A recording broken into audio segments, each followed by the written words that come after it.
ہو سکتا ہے کہ وہ تم سے مل کر تمہاری صلاحیتوں کا اندازہ لگانا چاہتا ہو۔ مطمئن ہو گیا تو وہ تمہیں بھی ہمارے ساتھ تربیت پر بھیج سکتا ہے، مگر میں تربیت پر لعنت بھیج چکا ہوں۔ میں نے اتنی زندگی گزار کر جو کچھ سیکھا ہے وہ میرے بقیہ زندگی کو پرسکون اور آرام دہ بنانے کے لیے بہت کافی ہے۔ بدری کی زبان سے آپریٹرز کا ذکر سنتے ہی میرا ذہن اس گفتگو کی طرف بھٹک گیا جو بدری ناتھ اور نک موڈلے کے درمیان ہوئی تھی۔ وہ بہت واضح اور دو ٹوک گفتگو تھی۔ سلطان شاہ امریکی قونصل خانے میں اپنی بہترین صلاحیتوں کا مظاہرہ کر کے بھی نک موڈلے کو متاثر نہیں کر سکا تھا۔ اس نے بدری ناتھ سے کہہ دیا تھا کہ اس کی دانست میں بدری کا بھیجا ہوا آدمی وفادار ہو سکتا تھا مگر سمجھدار نہیں تھا۔ اس الزام تراشی کے جواب میں بدری ناتھ نے میرے کچھ گن گائے تھے۔ اس پر بھی نک موڈلے کا رد عمل حوصلہ افزا نہیں تھا۔ اپنی باتوں سے وہ بہت تجربے کار اور عملی آدمی معلوم ہوتا تھا۔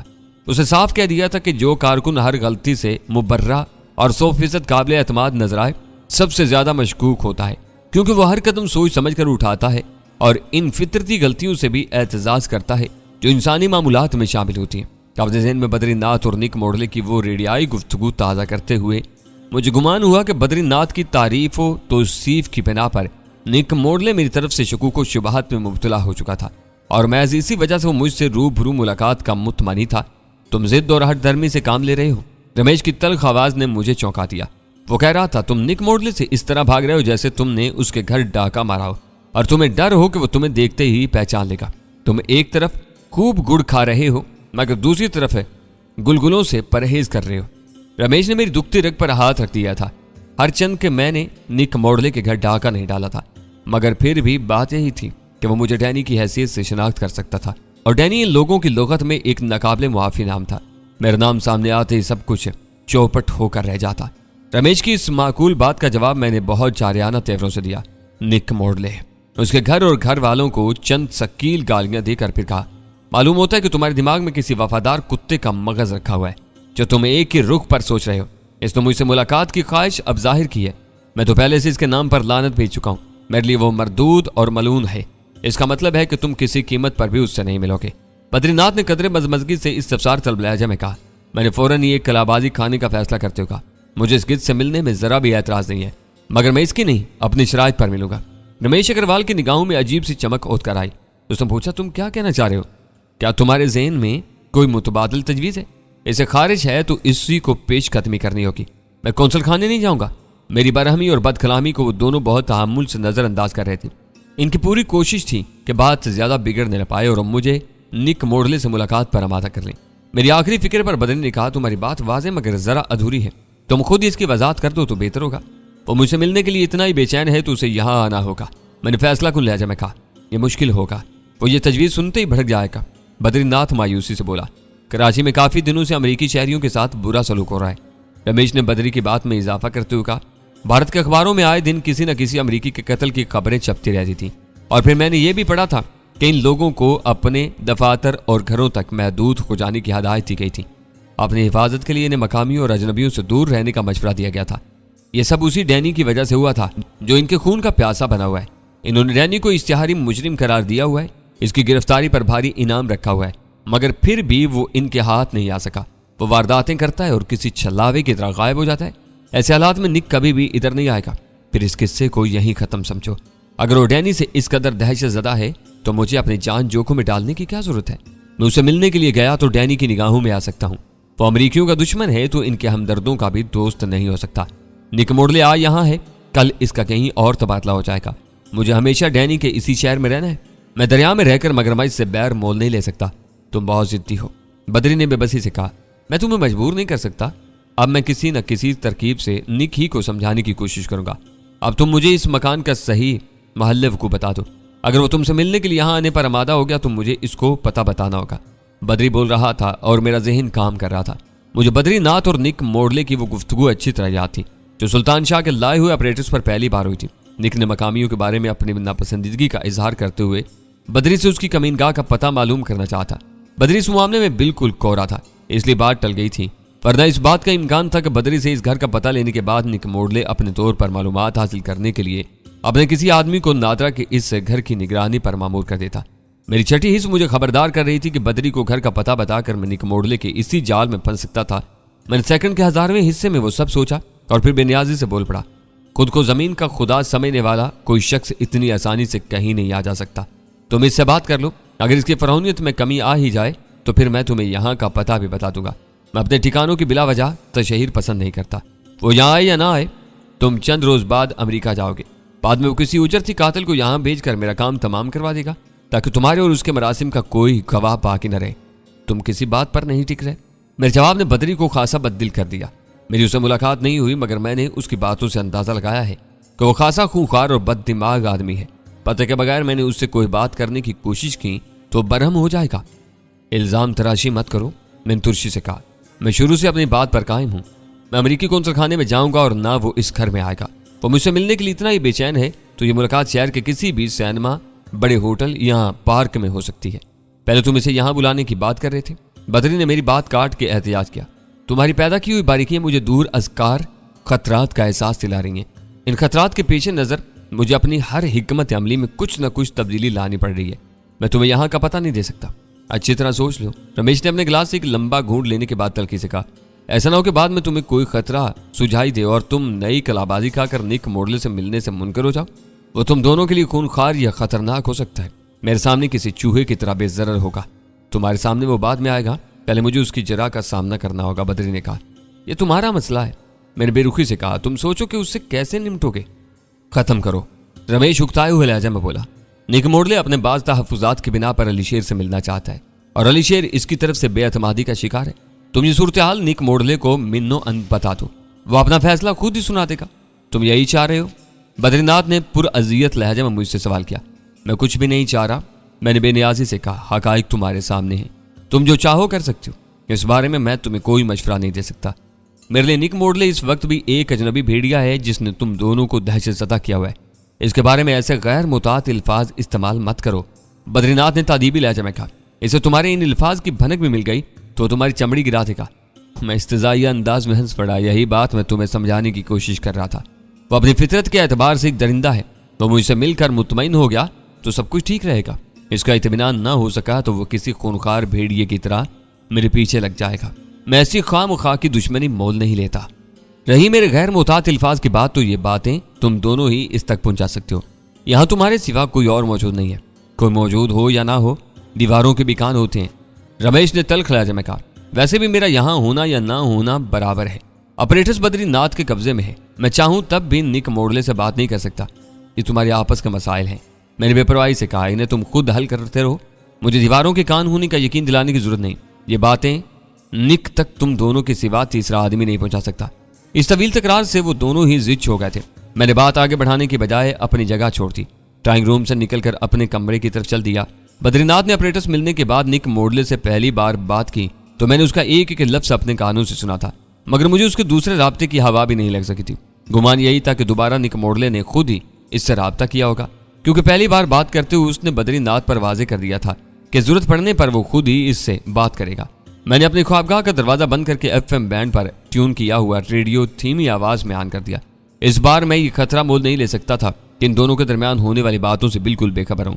وہ سب ہیروئن کی عالمی تجارت پر بالادستی حاصل کرنے کی خواہش کے شاخسانے تھے۔ ایک زمانے میں پاکستان افیم کی پیداوار میں امتیازی مقام رکھتا تھا۔ ملک کے سرحدی اور پہاڑی علاقوں میں اس قدرتی نشے کو بہترین نقد فصل کا درجہ حاصل تھا، جو پودوں پر پھول کھلنے سے پہلے ہی ہاتھوں ہاتھ فروخت ہو جاتی تھی۔ مگر جب یورپ کے ماہرین نے افغانستان میں خود سر قبائلیوں کو افیم سے ہیروئن تیار کرنے کی ترغیب دی تو افیم کا پیداواری مرکز خود بخود افغان سرحدی علاقوں میں منتقل ہو گیا۔ وہ چاروں طرف سے خشکی میں گھرا ہوا ایک پسماندہ اور بحران زدہ ملک تھا، اس لیے وہاں تیار ہونے والی ہیروئن کے کاروبار میں پاکستان کی راہداریاں استوال ہونے لگیں۔ یہ کاروبار ہی پاکستان میں شی کی دلچسپی کا سبب بنا، اور جب ایک بار شی نے یہاں اپنے قدم جما لیے تو اس کے گماشتے دوسری سمتوں میں بھی مقدر آزمائی کرنے لگے۔ شی کے پاس مالی وسائل کی کوئی کمی نہیں تھی، تقریب کاریوں کے لیے پاکستان کی فضا سازگار تھی، بھارتی ایجنسیاں پہلے سے اس علاقے میں سرگرم تھیں، امریکی مفادات نے سیاسی الاؤ کے لیے ایندھن کا کام سر انجام دیا، اور نتیجہ یہ تھا کہ اس وقت ہر کس و ناقص پاکستان کے خلاف برسے بیکار تھا۔ میں بستر پر دراز اپنے ذہن میں گزرے ہوئے واقعات کی کڑیاں یکجا کرنے کی کوشش کر رہا تھا۔ بند کمرے کی محدود فضا میں ایئر کنڈیشنر کی دھیمی دھیمی آواز گونج رہی تھی، کھلے ہوئے ریڈیو پر سکوت طاری تھا کہ اچانک دروازے پر ہلکی سی نامانوس دستک سنائی تھی۔ اول خان کے تینوں آدمی میرے طلب کیے بغیر کمرے میں نہیں آتے تھے۔ میں نے پھرتی سے ریڈیو کا سوئچ بند کیا اور بستر پر لیٹے ہی لیٹے کمان کی آواز لگائی۔ اگلے ہی لمحے بدری ناتھ دروازہ کھول کر اندر آ گیا۔ اور معذرت خانہ لہجے میں بولا، میں رمیش سے یہ کہہ کر آیا ہوں کہ ایک بار پھر تمہیں سمجھانے کی کوشش کیے لیتا ہوں، تو کیا اس وقت تمہاری آمد کا کوئی اور مطلب ہے؟ میں نے اس کی بات کاٹ کر تیکھے لہجے میں پوچھا، میں صرف یہ کہنے آیا ہوں کہ تمہارے انکار سے معاملہ خراب بھی ہو سکتا ہے، مجھے اس کی پرواہ نہیں ہے۔ میں تمہارے کہنے پر شاید اس سے مل بھی لیتا، لیکن اس کے حکم پر حاضری دینا میرے لیے ممکن نہیں ہے۔ تم اسے جو چاہو کہہ سکتے ہو۔ رمیش تمہارے انکار پر بہت برہم ہے، ذرا اس سے ہوشیار رہنا۔ میرے سامنے اس نے ایسی کوئی بات نہیں کی تھی جس سے کینہ ظاہر ہوتا۔ کیا بعد میں وہ تم سے کچھ کہہ رہا تھا؟ میں نے چونک کر اس کی آنکھوں میں جھانکتے ہوئے پوچھا۔ تمہارے نوکر کسی نہ کسی کام یا خدمت کے بہانے ہمارے آس پاس منڈلاتے رہتے ہیں، اس نے شکایتی لہجے میں کہا۔ تمہارے لوٹتے ہی خان سامہ وہاں پہنچ گیا تھا۔ اس کی موجودگی کی وجہ سے رمیش خاموش رہا، مگر میں نے اس کی آنکھوں میں درندگی چھلکتی دیکھی ہے۔ اب کمرے میں جاؤں گا تو وہ یقیناً بات کرے گا۔ میری چھت کے نیچے اس نے کوئی سازش کرنے کی کوشش کی تو پچھتائے گا۔ اگر تم مجھے نہ روکو تو میں آج اس کا کام تمام کر سکتا ہوں۔ فی الحال یہ میری مجبوری ہے، تم اشتعال میں بھی ایسا کوئی قدم نہیں اٹھاؤ گے۔ بڑے مقصد کو حاصل کرنے کے لیے ایسے چھوٹے موٹے سمجھوتے کرنا ہی پڑتے ہیں۔ پانی سر سے اونچا ہونے لگے تو پھر سب کچھ بھول جانا پڑتا ہے۔ وہ فکر مندانہ انداز میں سر ہلاتا ہوا میرے کمرے سے رخصت ہو گیا۔ اس کے جاتے ہی میں نے دروازہ بولٹ کر کے دوبارہ ریڈیو آن کر دیا۔ چند ثانیوں بعد ان دونوں کے کمرے میں چھپے ہوئے لاسلکی مائکرو فون کے ذریعے ریڈیو پر کچھ آہٹیں سنائی تھیں۔ پھر رمیش کی بھرائی ہوئی تلخ آواز ابھری، تمہارے چہرے سے ظاہر ہو رہا ہے کہ تم ناکام واپس آئے ہو۔ میرے لیے علی شیر ناقابل برداشت ہو گیا ہے۔ مجھے بھی اس سے محبت نہیں ہے۔ وہ بدری کی آواز تھی، مگر ہم اس سے مدد لینے پر مجبور ہیں۔ اس سے بگاڑ پیدا ہو گیا تو ہم اس پناہ گاہ سے محروم ہو جائیں گے۔